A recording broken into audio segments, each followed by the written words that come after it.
good evening and a warm welcome to State of Business on Art Television. I am Savindra Javardhan. Let's look at the top stories for the day.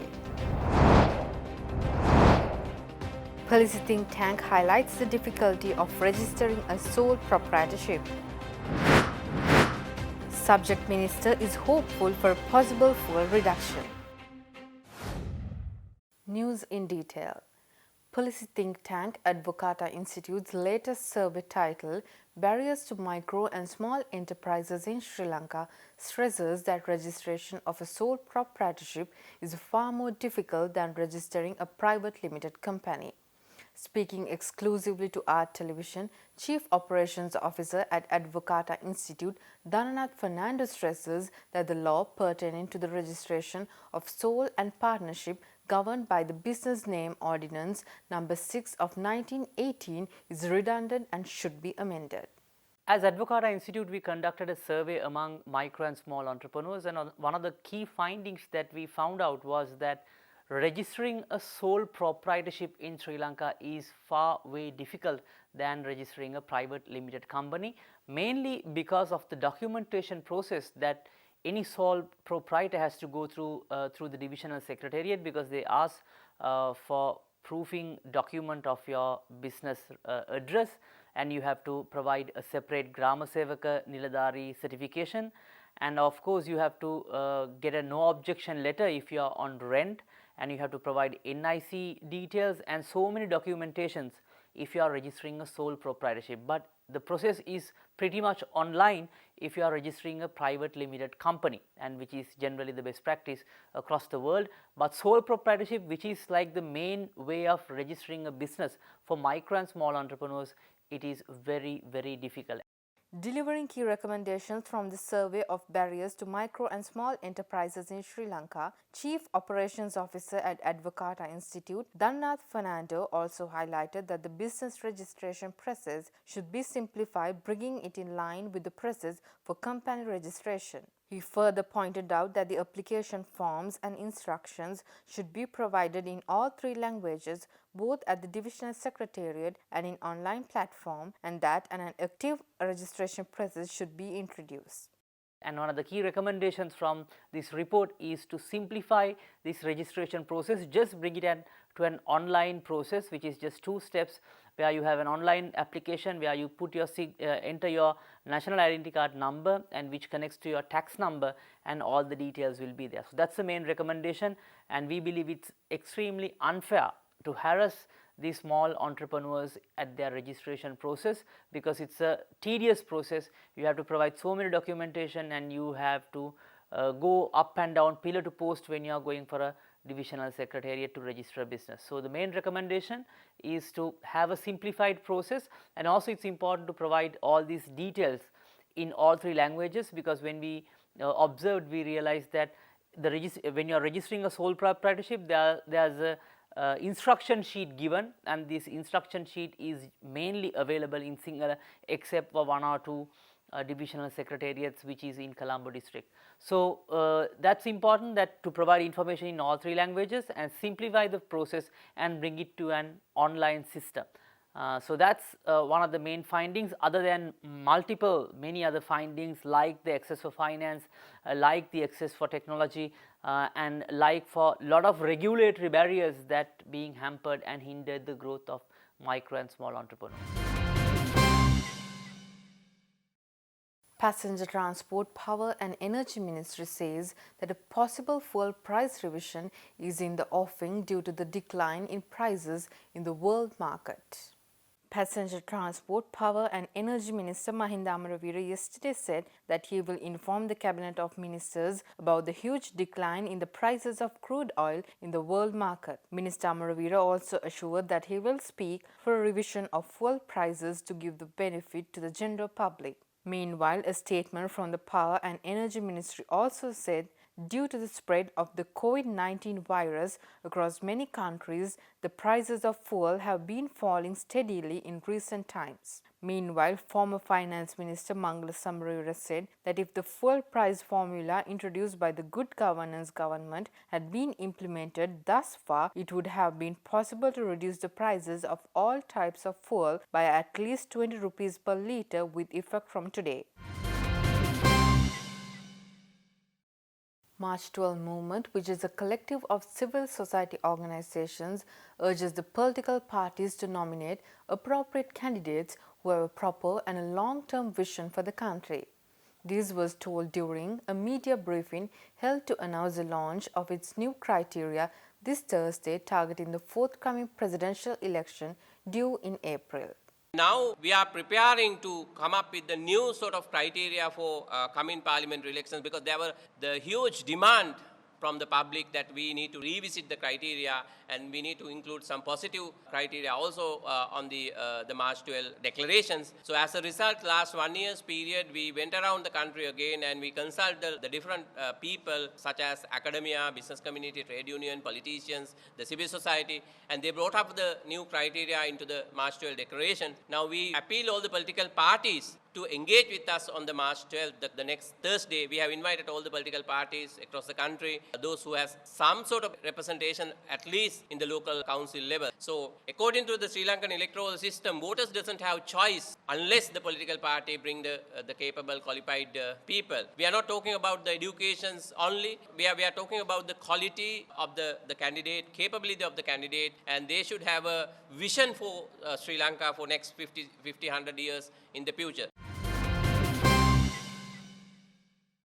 Stay tuned for more news right after this.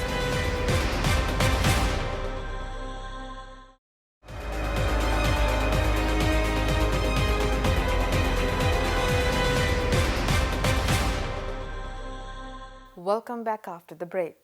The annual festival of St. Anthony's Church in Sri Lanka's Kachadiv Island was held last Saturday, attended by around 10,000 Sri Lankan and Indian Catholic devotees. Sri Lanka Navy, with the assistance of several other parties, annually organized the event.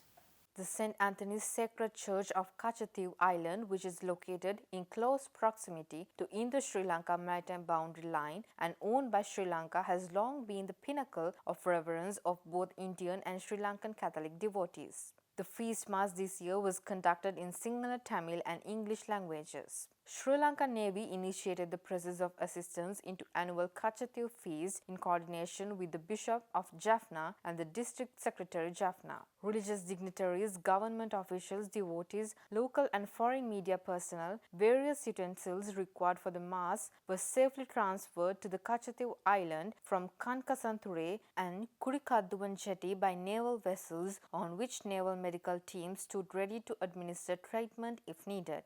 Indian Consul General in Jaffna Shankar Balachandran, Indian Deputy Consul General in Jaffna M. Krishnamurthy, former Chief of Defence Staff retired Admiral Ravindra Vijay Gunaratne, Commander of the Navy Vice Admiral P.L. De Silva, retired Rear Admiral Jayanta De Silva, Deputy Chief of Staff and Commander Northern Naval Area Rear Admiral Kapila Samaraweera, Commander Security Force Jaffna Major General Ruwan Vanigasurya, District Secretary of Jaffna K. Maheshan, senior naval officers, government officials and a large number of Tri-Forces and police personnel attended the sacred occasion. Valona Cuddles, the leading baby diaper brand in Sri Lanka, recently introduced its new diaper subscription application, finding an effective solution to avoid the stress of diaper emergencies. A new parent who is overwhelmed with work finds it hard to step out to get some of the required essentials. Hence, having this subscription plan is convenient for parents since it helps them save a considerable amount of money by getting the diapers at a discounted rate and at a free delivery service. The app also includes a delayed start option, facilitating the expecting parents who can set the start date just before a couple of weeks before their expected due date. Moreover, this app renders the opportunity to create multiple profiles and subscriptions for the kids through the account dashboard. Once the app is downloaded onto the Android or iOS device, the customer should fill their information, choose a subscription bundle and choose how often they want it delivered. The Valona Cuddles app is now available on Google Play Store and Apple App Store, and for more information visit www.valonacuddles.com. So the app that we talk about is also in the line of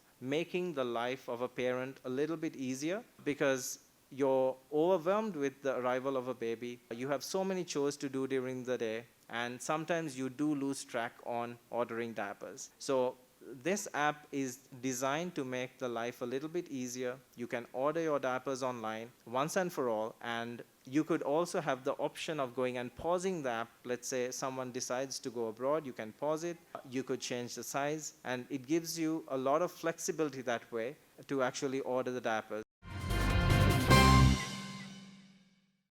A top Thai brand's trade fair and business matching was held from last Friday to last Sunday at the BMICH, rendering a business opportunity for Sri Lankans who are seeking new business ties, joint ventures and import-export collaboration with Thai counterparts.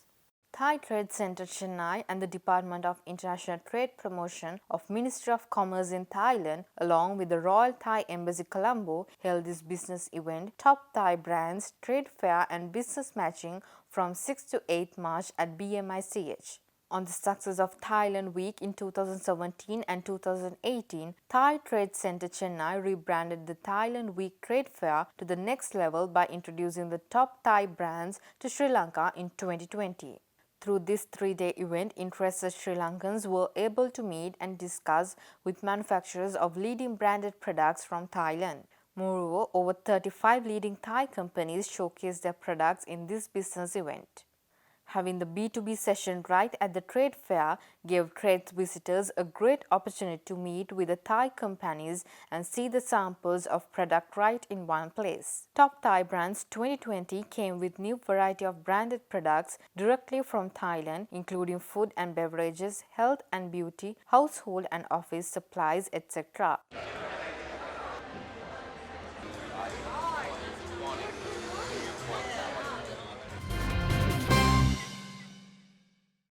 Samsung Sri Lanka unveiled its newest addition to the flagship Galaxy lineup, the Galaxy S20 Ultra, S20 Plus and S20 in Colombo recently. At their core, the S20, S20 Plus and S20 Ultra are very similar. All three phones have 120Hz displays, Qualcomm Snapdragon 865 processor, expandable storage, water resistance and wireless charging. However, similar to what we saw last year with the S10e, S10 and S10 Plus, there are also clear differences between them. With a larger image sensor available on the Galaxy S20 series, camera resolution is significantly increased. S20 Ultra has a 108 megapixel camera, while S20 and S20 Plus have a 64 megapixel camera. Another benefit is that the larger sensors take in more light, so you get rich image quality even in low light situations. With the Galaxy S20 Space Zoom technology that uses a combination of hybrid optic zoom and super resolution zoom, which includes artificial intelligence powered digital zoom, even when you are far away you can zoom in close. Commenting on the launch, the managing director of Samsung Sri Lanka, Kevin Yu, said that the latest flagship Galaxy S20 series pushes the boundaries of innovation that Galaxy fans can eagerly look forward to. Stay tuned for stock updates right after this break.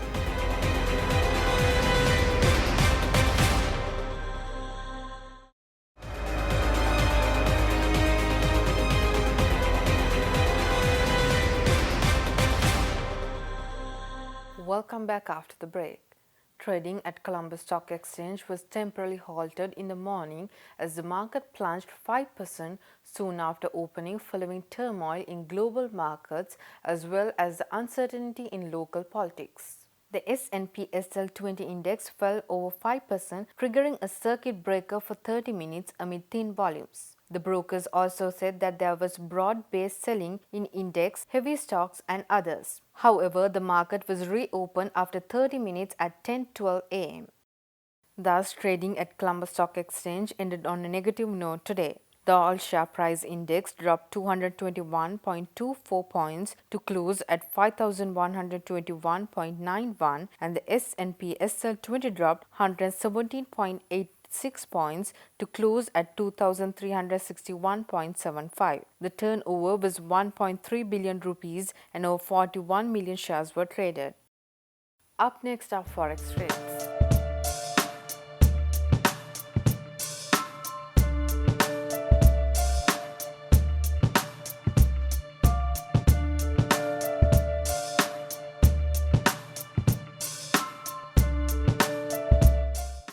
With that, we will wrap up today's news. Log into our Facebook page and subscribe to our YouTube channel to be alert on latest updates. Join us tomorrow with State of Business. Until then, take care. Good night.